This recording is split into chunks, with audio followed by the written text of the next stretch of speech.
You're 7 years old, staring into the eyes of a parent who is falling apart. Maybe it's addiction, maybe it's anger, or maybe it's the hollow silence of someone entirely broken. Without a word, something ancient clicks in your developing mind. You realize that if you don't hold the environment together, no one will. This is the exact moment a child vacates their own identity to become a guardian. You are still in the room, but the person you were meant to be has retreated into a defensive fortress. You start smiling more and crying less. You learn to read the microscopic shifts in a room's tension before you even speak. You become the emotional thermostat of the household, absorbing the chaos around you to keep the temperature stable for everyone else. Adults around you notice this change and reward it. Teachers, relatives, and parents tell you how mature you are. They call you responsible and strong for your age. But nobody stops to ask what it costs a 7-year-old to become a small adult. That praised maturity is a mask. It is an instinctual survival mechanism that forces you to bury your own needs simply to keep your chaotic world from collapsing. When children are forced into the role of caregiver for their parents, psychologists call it parentification. This invisible grief stays with you long after you leave home. A child will do absolutely anything for attachment. In the absence of a safe environment, you instinctively sacrifice your own authenticity to ensure you still belong. When a child is consistently put in charge of emotional regulation, their brain learns to constantly scan for danger. Look at this graph of a nervous system stress levels. The stress line spikes, and the baseline itself shifts permanently upward, creating a state of hypervigilance. When normalized like this, your nervous system accepts chaos as the baseline. Stillness feels wrong. Peace feels suspicious. As you grow older, the symptoms multiply. You become hyper-independent, refusing help and pushing people away. You might even feel numb during happy moments because joy feels unfamiliar, unearned, or even dangerous.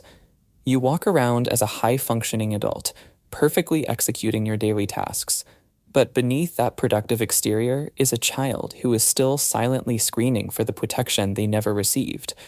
This survival pattern infiltrates your daily life.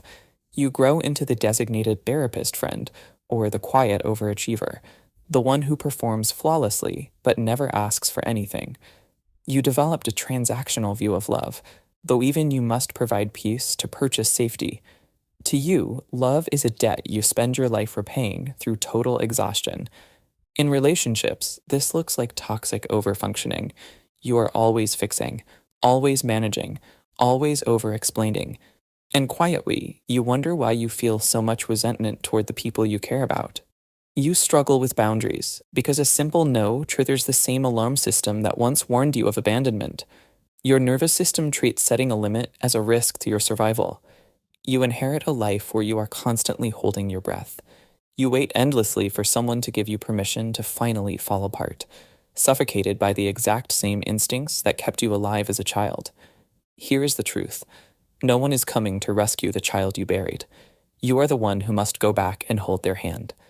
The psychologist Carl Jung noted that people will do almost anything, no matter how absurd, to avoid facing their own soul.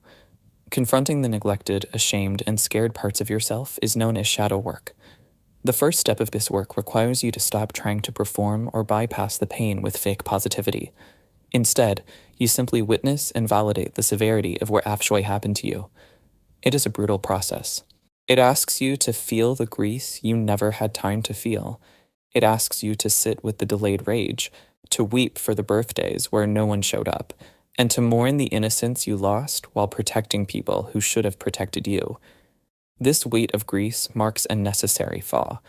The survival patterns that once kept you frozen are finally melting away, signaling that you are finally safe enough to feel.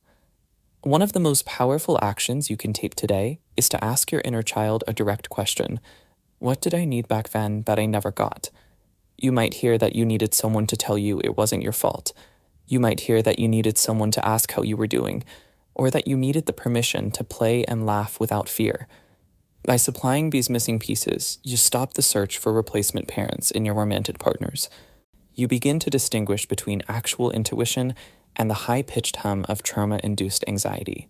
Your early maturity was pressed upon you. You had no choice in the matter. But as an adult, you finally have the power to choose softness. You can stop managing everyone else's emotions and start honoring your own. There will be days you feel like a child again, and that is exactly the point. Let that child come home. Through this process of being seen, you finally grow up through truth rather than fear, and start writing a future that actually belongs to you.